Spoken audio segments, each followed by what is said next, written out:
Howdy y'all, I'm Anna with Always Right, and in today's writing vlog, I'm gonna be painting my master bathroom. It is like a blue color, you'll see it in a minute, and I'm going to paint it kind of this creamy pink color. I'm not much of a blue wall kind of person. I lived in a house that had like blue walls forever, and I just don't want to, and I'm an adult. And also, I'm gonna be talking about kind of like how I personally manage like my story ideas, all my novel ideas, all my short story ideas. Ta-da! Here we are. This is my blue master bathroom that does not work at all with like my tealy kind of chillin' spa-esque colored bedroom. So we're gonna paint her because this is very blue. The bedroom, when I first bought this house, was also very blue. I think it was like a shade lighter than this one. I didn't like it. Almost all of my artwork has like these peachy tones to it. My furniture has peachy tones. So we're gonna do that. Now, real quick, currently my cabinets are this kind of blue. It's like darker than the other blue, as you can see right here. Maybe right there, that they're just a little darker than the wall. This is the paint color that I'm going to change it. So it's gonna be just a little greener. God, that's interesting how similar it looks on the camera, but in real life, it is significantly different. That's what we're gonna be doing today. It's like 3 o'clock, just got done with lunch. I need to get into my paint clothes because this currently is like a cutesy outfit. Like I had to go to the grocery store outfit. And I don't want to get paint on her. Oh, so I have this big room in here, as you can kind of see. And then I have like a little cubby, if you will, for the toilet. Before we start, like really start painting, I want to talk real quick about what I'm going to be listening to while I'm painting. None of my holds are up that I have on the Libby app, and so I kind of was like, dang it, what do I have on Audible? Because I remember I spent like 3 or 4 hours one day just like hyper fixated on Audible and seeing like what books were free, but I didn't have them on my phone. So I went through my collection of Audible, and I actually now have like a healthy list of books that I can listen to, but I've decided that for the time being, I am going to listen to Utopia by Sir Thomas More. It was written in 1516. It's book 1 of Utopia. A dialogue presents a perceptive analysis of contemporary social, economic, and moral ills in England. So that sounds fascinating. And then I'm going to be listening to Planet of the Apes by Pierre Boulez. I think that's how you say his name. It's like a 6-hour audiobook. It's an iconic novel about a nightmare world where apes rule over men. So this is like the book that inspired the movies, it sounds like. Ooh, we're clean! Oh my goodness, this is like, of course that's not gonna be clinks for not painting there, but like, there's such an echo in here now. I get me hair up, and I got my paintbrush somewhere right here. And we're gonna go to town. We're almost done with the troop. We're almost done with cutting in. Oh my gosh, I am covered in paint, and that's just how I am when I paint. Anyway, yeah, she's coming along. I only have this section right there to do, and it'll probably take me another hour, hour and a half. It's just taking me a while.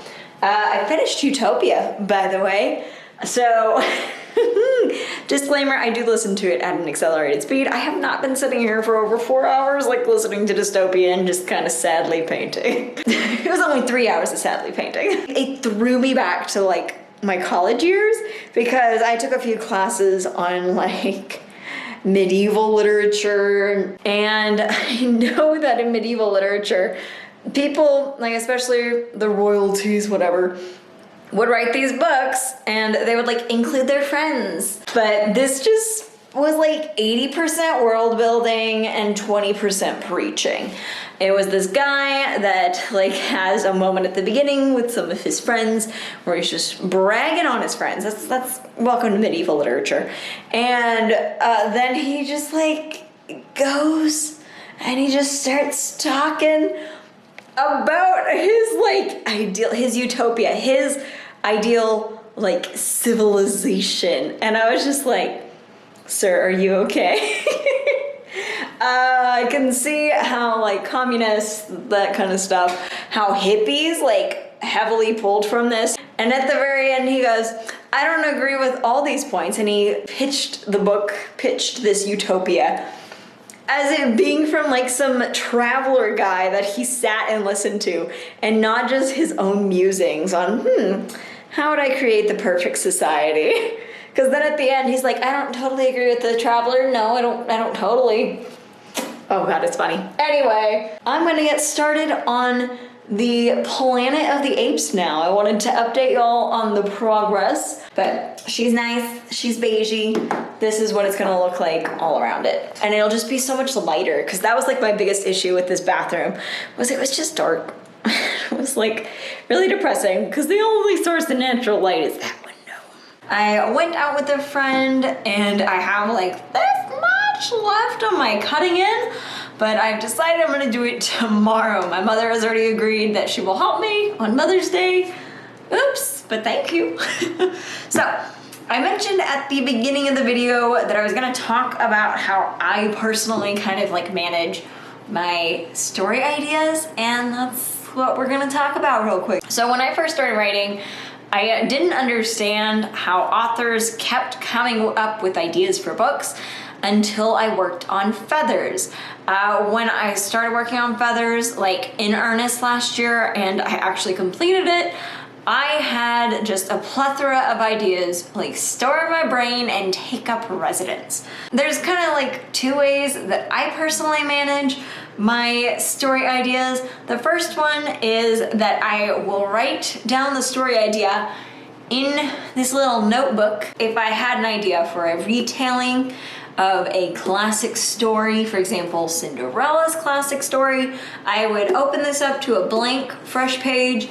I would write down at the top, Cinderella retelling / novel idea, and underline it.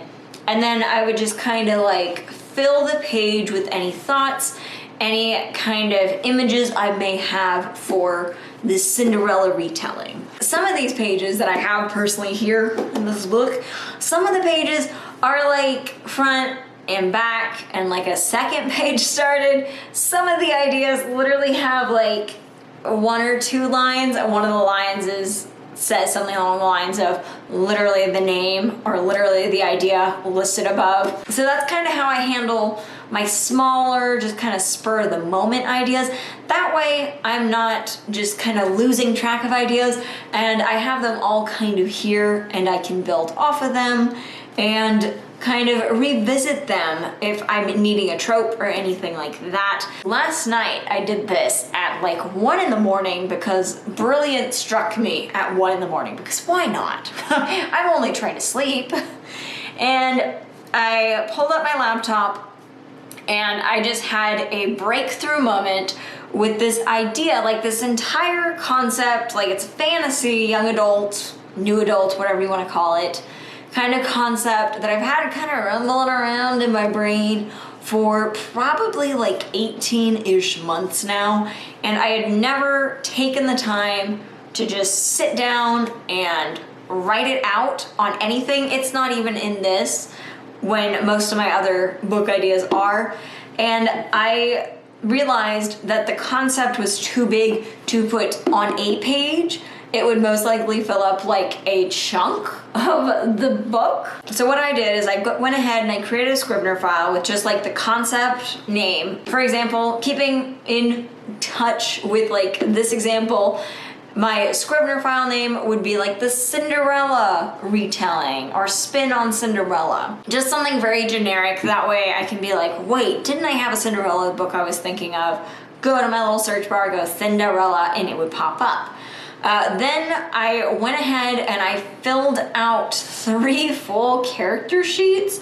I filled out their goals, I filled out their internal conflicts as well as their external conflicts, which, if you haven't been with me very long, I rarely do that. I rarely have that kind of there, available ready to go on the page. And then I just kind of created some more pages about the world, things that I had been building up, like I said, for months and months and months. It took shape quickly. I have done this one other time with one other book that I had like most of the plot out for, so I went ahead on that other book and I just started outlining for a book that I don't have any character names, I don't have any real setting, I just have the concept and this is what's gonna happen in this book, by golly. But that's just personally how I handle my book ideas. I'd love to hear how you kind of document, how you kind of maintain all your book, novel, short story, screenplay ideas. I'm very interested to hear.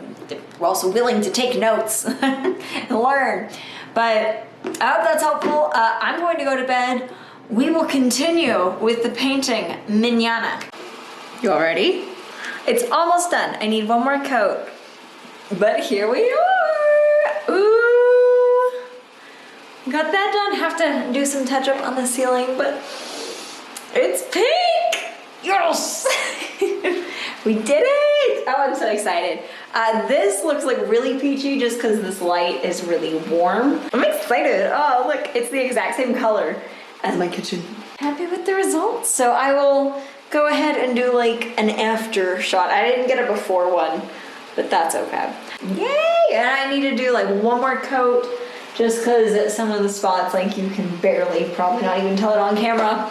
It just didn't stick. The previous owner of this house used a lot of hairspray, and that got absorbed into the paint over the years, and so it didn't stick very well to the walls.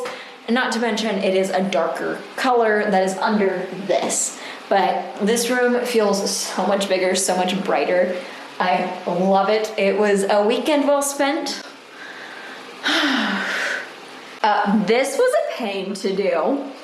So, fun fact, closets in bathrooms, especially like toilet little closets, like water closets, are the worst rooms to paint. And we didn't take the toilet out, so it's just kind of struggle busing. Ta-da! Ta-ta-ta-ta! It's done! Woo! Yeah, you can tell, especially like right there. Just, ugh. But it looks good. It works really well with the granite. Thank you all so much for watching. Thank you for following me through this very exciting like transformation. Oh, it looks so much better. I love it. And thank you for liking, commenting, subscribing, all that fun stuff. It means the world to me. And as always, let's get ready. Bye.